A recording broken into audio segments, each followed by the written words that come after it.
Hi guys, this is Bonching. Almond ang truly name niya, pero Bonching ang tawag namin sa kanya. Si Bonching ngayon ay Bonching, dali na. Bonching, dali na. Bonching, mag-vlog ka na. Bonching. Ano Bonching?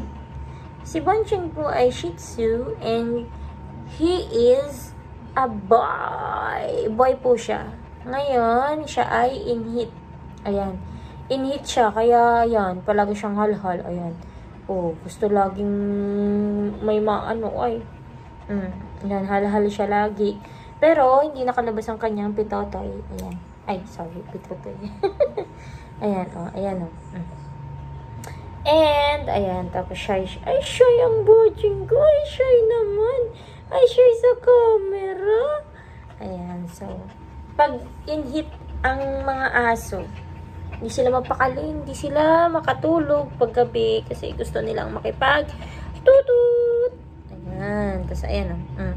Hal-hal siya lagi. Meron kasi kami dito girl version niya. Ayan. And nagre-regla. Tapos yung ate niya pa nagre-regla pa.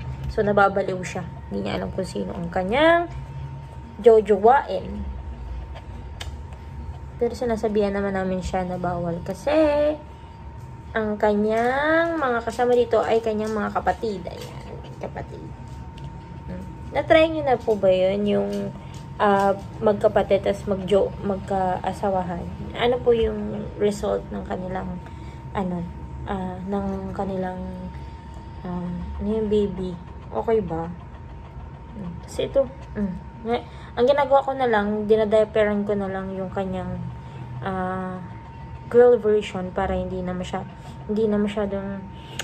niya ma-stud or hindi niya na ma-chug-chug nga. Ayan. O, tinan mo. Hindi siya mapakali. Ayaw niya ng binubuhat siya, etc. Kasi gusto niya doon lang. Doon lang sa kanyang girl version. Ayan. Tapos hal-hal. Laging pagod na pagod. Akala mo naman. Alam niyo ba, kahit yung floor, ganun-ganun yan. Oo. Grabe naman yan. Ilang araw na to. Tinan mo. Tapos paggabi, naiyak pa yan. Hindi ko muna siya guys ipapatrim sa December na lang. Para medyo matagal-tagal naman. Medyo hindi pa naman mahaba yung kanyang buhok. Yan o. Ganito ba talaga siya? Ganito ba talaga pag in-heat? Ayan o. Bucheng! Kita mo Bucheng?